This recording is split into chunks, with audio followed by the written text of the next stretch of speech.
మంగళవారం ఏకాదశి పర్వదినాన్ని పురస్కరించుకొని యాదాద్రి శ్రీ లక్ష్మీనరసింహస్వామి ఆలయంలో స్వామి అమ్మవార్లకు ఆలయ అర్చకులు ఘనంగా లక్ష పుష్పార్చన పూజలు నిర్వహించారు. సుమారు గంట పాటు ప్రధాన ఆలయంలోని ప్రధాన ఆలయ ముఖ మండపంలో లక్ష పుష్పార్చన పూజలు పంచారాత ఆగమన శాస్త్ర ప్రకారం చేపట్టారు. మంగళవారం ఏకాదశి పర్వదినాన్ని పురస్కరించుకుని యాదాద్రి శ్రీ లక్ష్మీనరసింహస్వామి ఆలయంలో స్వామివారు అమ్మవార్లకు ఆలయ అర్చకులు ఘనంగా లక్ష పుష్పార్చన పూజలు నిర్వహించారు.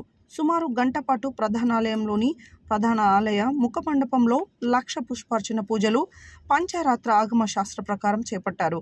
ఆలయ అర్చకులు వేద పండితుల వేద మంత్రోచ్చరణ చేత సన్నాయి మేళం నడుమ ఆలయ సాంప్రదాయ ప్రకారం ఈ ఉత్సవం శాస్త్రోక్తంగా జరిగింది.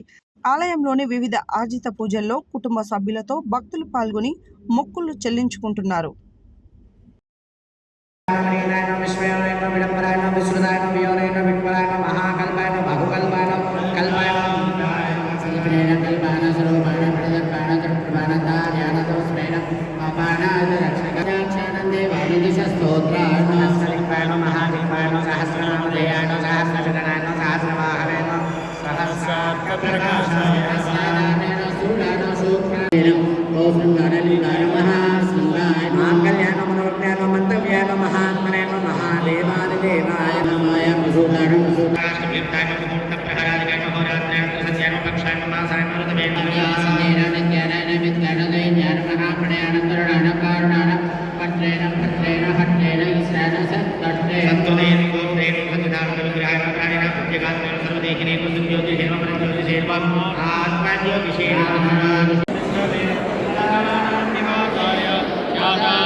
విపులానాం ఫల